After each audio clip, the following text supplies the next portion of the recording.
around you, what's happening, the surrounding. And I do know some places where they even, I think, put some kind of dust, which I found out lately, it is chloroform in dust form. Oh, okay. Yeah, Right. chloroform in dust form.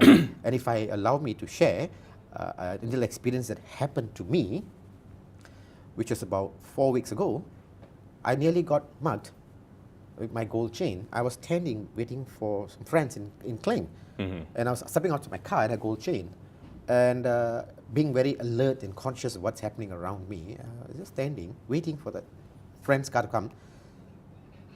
I smelled something like dust powdery going into my nose, and I felt something suddenly made me feel a bit Right. Dizzy or something like right. like as if you're beginning to lose your consciousness, or you're beginning to lose your track of your thoughts. Fortunately, I was pretty alert, and that same time, these motorcyclists, two of them came very close to me, and then they grabbed out to grab Grab your chain. my right. chain. Okay. Fortunately, again, as it because I was fully aware, I was able to fend them off. They couldn't, so they escaped by just tearing my shirt only. Okay. But still, yeah. But still- But that's the same sort of chemical that would. Put people in Put trance. people They in trance, throw right. that kind of thing which you go into the unconscious, then make you do silly things, or Right. make you do things. After that, I was like in the days, I don't know how. I told my friends, I said, look, I don't know how I'm going to drive back, and I just couldn't. And when I managed to get back home, I couldn't get up for about 24 hours. Wow. Okay. The body. And then I spoke to my brother, who's a doctor. I said, this is what happened. He said, there is this powder, chloroform, which they do sprinkle. This Oh, I coming in see. powder form. So that's one way of actually getting someone into a trance. Trance, in fact. yeah, So because that's the medical way. it in numbs fact, your It senses. numbs your senses. Right. Okay. Now, when we talk about hypnotherapy, now could you explain to us how exactly you perform hypnotherapy? What is the process like?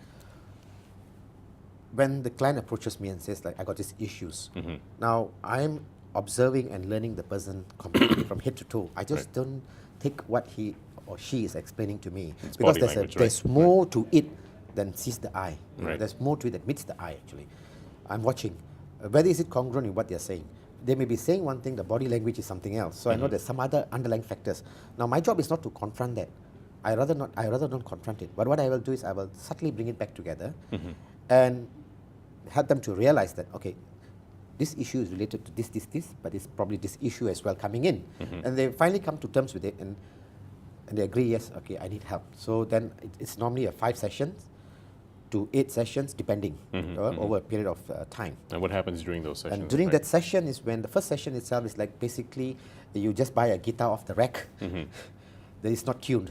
So you got right. to So you gotta tune the tune, right. guitar in order for it to play good music. Right? So Right. my first session is actually to tune the senses of the mind, body, and the spirit of the person, the intellect, as you want to call it, of the client, to tune it and begin to put subtle suggestions Right. in, at the same time clearing a layer of resistance, whatever problems and issues. After the first session itself, they will actually feel a bit lighter already.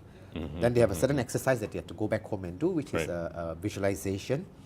The same technique that you do the breathing, which I teach them at the first session itself. They go back home and do that breathing exercise and a Right. little visualization for 15-20 minutes every night, and they'll sleep off in the morning. And when they come back in the following session, we go a little bit more deeper, because you see. have to go in stages in order to really work. So it's on actually a very, it's not to say a long process, but it is a step-by-step process to Step-by-step get process. to the goals that you're actually trying to achieve, in fact. It's like you are sowing a seed. You don't Right. you put a seed into the ground. You don't expect the seed to immediately start sprouting the shoot. Right. You have to nurture the seed till it starts to put up roots. Then the shoot comes out. So you're going to keep fertilizing it, nurturing it until it becomes strong. Right. So that's what That's I what you're do. trying to do. So that's basically, so normally in typical fashion, I mean, how many sessions do you normally have with that? Minimum does it is depend? 5. Does it depend on the severity of their problem or Yes, something like that? Usually, it depends on right? the severity of the problem. It depends on the age of the person as well. Right. And If how the receptive person they is are 50 as well. or 60 years old with other medical issues as well that they involve, that they come with emotional problems, and they have the medical issues as well. They say that they've got blood pressure, or they have insomnia, or they have a rage within them, Right. or minor depression taking place, or already sort of called bipolar. Right. Then it's a longer session, Right, because not okay. only have I dealt with the issues, I have to deal with their medical condition as well. But which is where the body begins to work. But looking at hypnotherapy as well, I mean, you obviously, if people do come to you, now they obviously have to be ready to sort of be open to this idea of hypnotherapy, in fact. Yes. Right? I mean, it's there, I mean, personally for me, if I were to come and see you, I'd have to be ready to go to let myself be cured. So, in other words, if they come and see you, then obviously they've got to take that first step to actually realize that, okay, look, I'm going to go see this guy, and he's going to do this to me, and I have to be ready to accept, well, let's say to be open to the idea of hypnotherapy. Sure. Is that something that you sort of tell people when they first come in? When they first come in, I mean, the fact that they're coming in to see me already knows that they need help. So sometimes I'm their last stop. They have gone to various places, psychiatrists, psychologists, BOMOs, and wherever you talk about it. They've been there. Mine is the last stage. They've come to me. So they are really open to, they need help. This is where I have to comfort them, give them that confidence that, look, anything and everything can be worked out, but it's a process. I have to make them understand that do not expect immediate miracles. The miracles will take time, but it will happen. Even after we have finished the therapy, let's say after 8-10 sessions, 6 months down the line, you'll see that your life still continue to get better as you continue to do these exercises. Right. So it's also a question of them actually taking it upon themselves when they leave your session, that they've got to do, you know, something at home itself. Those exercises. That's right, because they have now activated, as I always explain. When you are just like your body, you need to feed your body. You also need to feed your subconscious mind. Now that we have activated and created a relationship between you and your subconscious mind, you need to feed it. And what is the food? Your food is very simple breathing exercises, which you have already been taught to do in the first session itself, which you do all the time, and the visualization, which is different scenarios have different visualizations. Right. You know, so we do that visualization, just do that visualizations, and then from there you allow your own creativity to come in. So what the mind can conceive, it will achieve. Right. So you have to put that thoughts in the mind first. Okay. So that's something that you do actually in the initial sessions where you start planting the seeds in. Yes. And then progressively you actually just keep watering the seed, like what you would say. Fertilizing, nurturing it. Yes. And that begins to take hold within the person. Okay.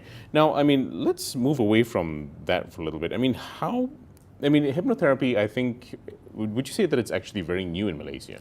Not really. Actually, hypnotherapy is about 3,000 years old. It has been used extensively in developed countries and not so developed countries as well. In Malaysia, it's been here. It's just that we've not been given the awareness because, unfortunately, of the various. Yeah, well, we come back to talking about the preconceived notions of what hypnosis and is about. religion. Right? Yeah, the negative. Yes, they look at religion, it, bringing religion into it, which has nothing to do with religion. Right. So it's that the preconceived, as you said, the assumption that this is what's happening to them because they don't understand. So there's not been really good awareness. Maybe you need to do hypnotherapy with them. Just to sort of plant that seed there and say, look, you know, this is not what it's about. But yeah, I know what you mean. Yeah. So because a lot of people actually don't really quite know about hypnotherapy. In fact, a very small minority of people, I should say, actually understand what hypnotherapy is about, and even smaller minority actually even go for hypnotherapy. Yeah. You know, so I mean, in terms of in Malaysia as well, I mean, if it's not terribly new, then basically am I right in saying that it's not really? I mean, it's there, but people have a negative notion of it. Have the negative notion of it, as well as not a proper awareness about it. Right. So those who don't know about hypnotherapy don't know. They don't even realize that hypnotherapy exists in Malaysia. So how are they going to find out? Right. Because I mean, all we see is like hypnotherapy is always on in other countries. Like in the U.S., it's one of the more common things. In all hospitals, you have hypnotherapists. Doctors work with hypnotherapists. In part of my training that I did it in England, in London, I worked with doctors in the hospital. We treat the patients together. We discuss cases together. Why is it not done in Malaysia? Because here we are still thinking within the box. We just don't want to get out of the box. You're so comfortable within that box, and because you're talking about fear now, is it? Sorry? Does it have anything to do with fear? Here, the medical fraternity is not really. They are helpful in many ways, but yet at the same time, they don't want to extend themselves because they don't have the support. Doctors do tell me that I wish to refer patients to you, but a higher power has obviously not allowed it, right? It. Yet, hypnotherapy is recognized by the Ministry of Health. We are under the body of the Malaysian Society of Complementary Medicine. Right. You know, so we are regulated by the Ministry of Health, and we have our title is Mind Body Medicine. So we are there. But then we're not there either. We're not there either, right? So you're there, but you're not there as Yeah, well. yeah. Okay, So well, what an oxymoron happens? of sorts, right? Yes. Okay, so the thing is now, what do you think what in your opinion, what needs to be done to create more awareness? I mean, obviously, you coming here and talking about it is one way, but what are the other facets? What are the other